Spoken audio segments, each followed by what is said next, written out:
Mira, Cueva tiene que llegar en las próximas horas a Guayaquil, si no es que llegó, si no llegó ya. Hay gran expectativa, sabemos el talento de este jugador. Llega un equipo que también viene con muchísimas dificultades. Emelec, el inicio de esta temporada fue muy traumático. Recién consiguió una victoria después de 9 meses. Un equipo que la dirigencia anterior lo había dejado en la ruina, con prohibiciones de fichaje y de inscripción en FIFA. Tuvo que pelear con lo que tenía. El año pasado logró salvar el descenso, este año parecía que medio levantaba la cosa. Y ha tenido partidos regulares y partidos no tan buenos. En casa le ha costado muchísimo. Y ahora que aparentemente ya han levantado todas las prohibiciones que tenían en FIFA, vino esta nueva explosión azul, como se llama la noche de presentación. Y uno de los nombres rimbombantes, estelares, es Cueva.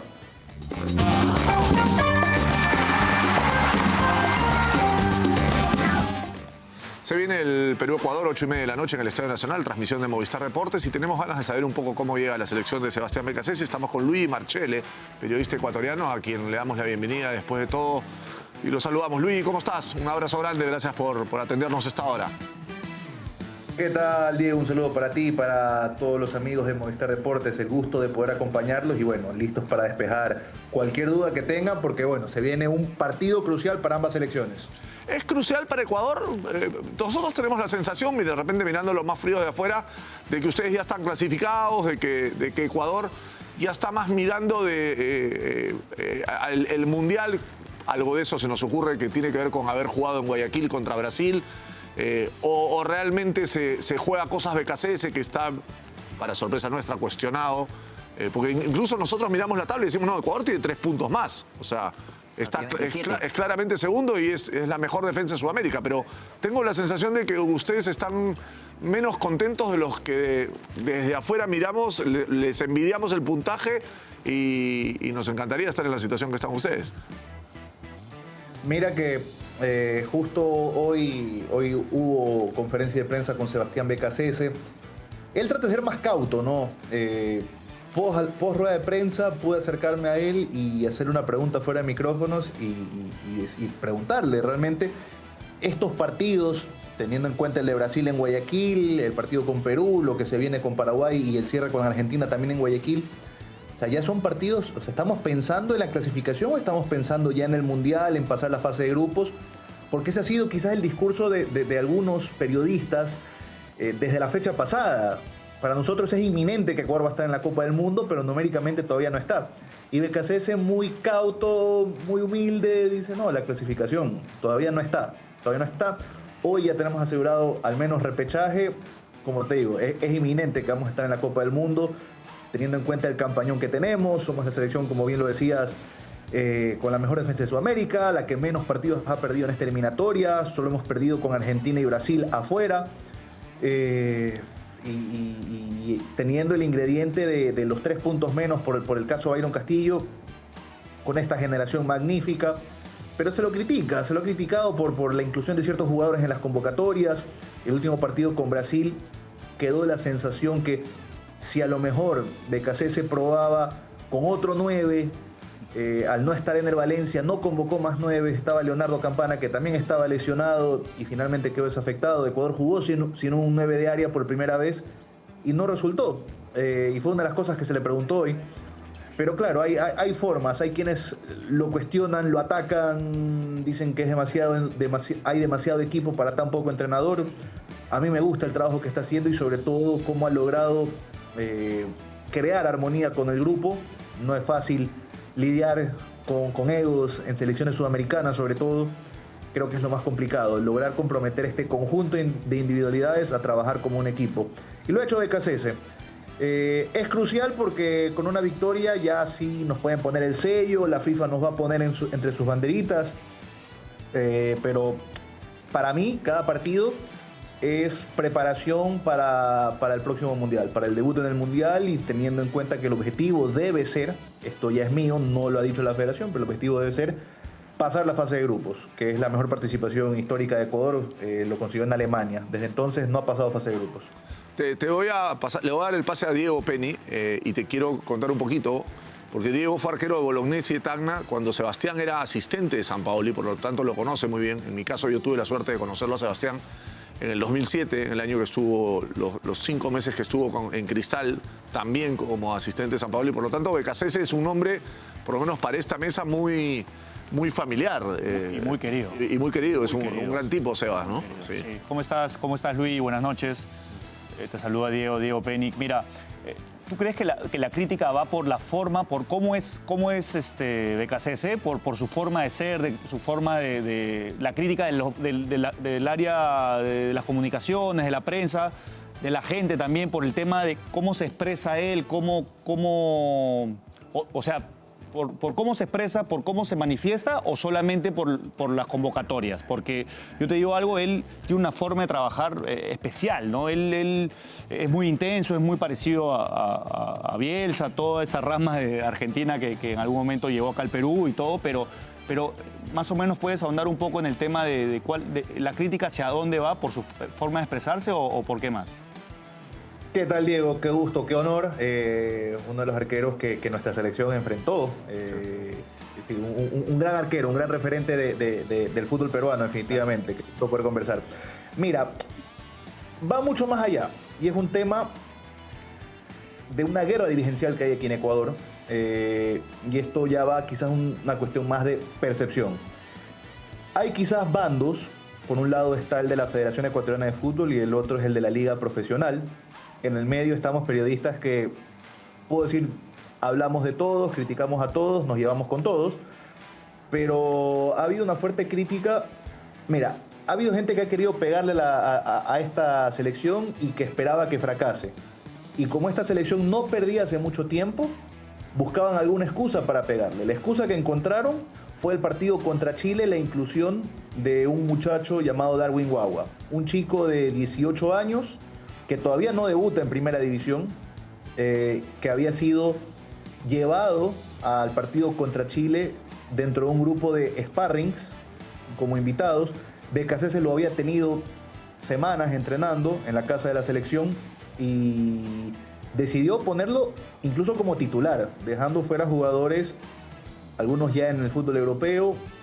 Fue una decisión que futbolísticamente no funcionó en ese partido. Creo que se le puso una mochila muy pesada. Y se habla que la inclusión de este jugador y de otros jugadores en la selección, porque no es el primer sparring al que hacen debutar. Con Becasese, aquel partido que perdemos contra Brasil, que es la última derrota contra Ecuador, un jugador que estaba como invitado y terminó metiéndose en la convocatoria, que no aparecía en la lista oficial, fue Yaimar Medina, que entró en los últimos minutos, tuvo un tiro libre, que un gran pegador de pelota quieta y que tuvo la posibilidad de empatar contra Brasil, no entró. Lo mismo pasó con Kenny Arroyo, que luego fue vendido al Besiktas de Turquía. El caso de Medina, él está ahora en el fútbol de Bélgica. Y hay un factor común en todos estos equipos, en todos estos jugadores, que es Independiente del Valle, sabemos que es la principal cantera del fútbol ecuatoriano. De ahí salió Piero Hincapié, William Pacho, Moisés Caicedo. Pero claro, hay quienes dicen, hay esta teoría, no se la puede demostrar, que se usa la selección para vender a los jugadores. El dueño, el principal dirigente de Independiente del Valle, fue parte del directorio de la Federación Ecuatoriana de Fútbol en el periodo anterior, no en el actual. Pero bueno, surgen todas estas voces, todos estos rumores y se dice que se usa la selección para vender a jugadores de Independiente. Está el caso Kendry Páez, que muy joven también tuvo la posibilidad de con 15 años llegar a la selección mayor. Tuvo un muy buen primer año, el último año no fue bueno, este año no ha jugado ni un solo partido y estaba en la convocatoria. Entonces el discurso del entrenador es que es parte del grupo y que le está consolidando un grupo y que prioriza esta convivencia grupal.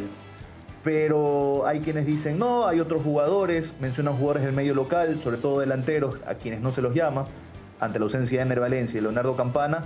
Por ahí sonaba, por ejemplo, nombres como Michael Estrada, Miguel Parrales, a quienes no se los llamó y no se les da una oportunidad. Y ahí viene quizás el tema cuando algunos preguntan por nombres propios y Becasese dice: yo no voy a hablar de los que no están, yo voy a hablar de los que sí tengo. Hay quienes hablan de carencias y Becasese defiende, bueno, también tenemos estas cosas acá. Igual Tú lo lindo, conoces mejor que nadie, entonces es su forma, es su estilo. Yo creo que no está mal ser paternalista. Hay decisiones que a lo mejor uno no las puede compartir, pero al final del día él es el seleccionador y yo creo que también la campaña, los números de funcionamiento lo avalan. ¿Y qué tal? ¿Cómo estás? Buenas noches. Un abrazo enorme. El Flaco Grande te saluda. Luis, pensando, metiéndonos en el partido, en lo que será el duelo del día martes, en el último compromiso ante Brasil, Galíndez no pudo arrancar el partido porque se lesionó en el calentamiento.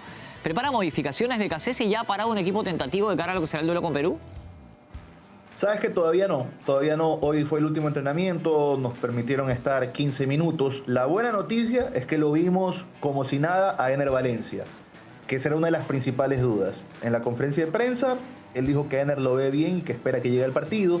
Caso Galíndez, lo van a esperar hasta lo último. En esta convocatoria hubo 4 arqueros. David Cabezas fue desafectado por una lesión lumbar. Se lo llamó a Gilmar Napa, que es arquero suplente en Emelec. De hecho, ha tenido muy pocos minutos este año y es uno de los arqueros de proyección para el futuro. Si no llega Galíndez, otra vez la responsabilidad recaería sobre Gonzalo Valle, que creo que lo hizo muy bien contra Brasil. Arquero de Liga de Quito, que está disputando el puesto al histórico Alexander Domínguez y que es un chico con una historia fantástica, maravillosa de superación, un chico que además ya ha completado carrera universitaria, que ha esperado su oportunidad. Él es el ejemplo de un futbolista que trabaja honestamente y que por sus condiciones él mismo se ha abierto puertas y mira cómo se le cumplió un sueño quizás de una forma inesperada, porque conversaba con él en zona mixta y él decía, todavía no asimilo. O sea, yo estaba calentando y me dijeron, vas. O sea, no se lo planificó nunca. Pero bueno, respondió y el grupo también lo ayudó. El que ha perdido mucho terreno en ese ámbito es Moisés Ramírez, ¿no? Que fue el arquero que incluso fue titular contra Venezuela, creo, y se come un gol de tiro libre de lejos. Eso fue la eliminatoria pasada, sí. y eso fue un partido que lo termina de, no sé si condenar ante la opinión pública, pero otro jugador, que es de Independiente del Valle y que incluso habiendo perdido la titularidad dentro de su club, es considerado en selección, es uno de los que es fuertemente criticado. Moisés es una muy buena persona, pero en los últimos años ha cometido errores dentro de cancha, fuera de ella impecable, pero dentro de cancha ha cometido errores que le han costado incluso títulos a su equipo. El entrenador es el que elige, pero sí suena extraño a veces cuando se lo llama a un jugador que no está en su mejor nivel, pero bueno, es parte del grupo. Luis, te llevo un ratito a 2 temas que me interesan, que están ligados a nuestro fútbol y al de ustedes. Se habló mucho de esta clasificación de Universitario por encima de Barcelona e Independiente del Valle, que creo que en Ecuador sorprendió mucho. Nosotros le teníamos bastante fe a la U, que viene de ser bicampeón acá en Perú y viene con un proceso bastante sostenido. Y la presencia de Thiago Núñez, que ha sido técnico de Cristal hace no mucho, como nuevo técnico de Liga de Quito.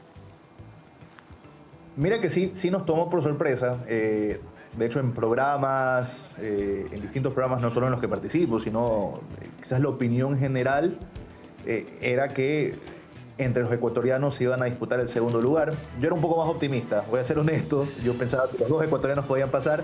Pequé de excesivo optimismo. Por un lado estaba Barcelona, que este año con bombos y platillos celebraba su centenario, pero no se armó una plantilla tan competitiva. Eliminó a Corinthians, ¿no? Y mira, ese quizás fue el punto más alto de Barcelona esta temporada. Después de ese partido que dejó la vara muy alta, no volvió a encontrar ese rendimiento óptimo. La U le sacó 6 puntos. Y las críticas hoy caen fuertemente sobre Segundo Castillo. Barcelona siendo el equipo más popular de Ecuador, te imaginas la olla caliente que es hoy ese equipo que se quedó fuera de todo. Independiente del Valle me parece que es la institución que mejor ha trabajado quizás en los últimos 5 años, 10 años en nuestro país, con una solidez económica, unas canteras inagotables de talento y un equipo que está tratando de reencontrar su identidad. El año pasado con Gandolfi, que hoy está en el fútbol colombiano, perdió mucho esa identidad de juego de posesión, de equipo dominante.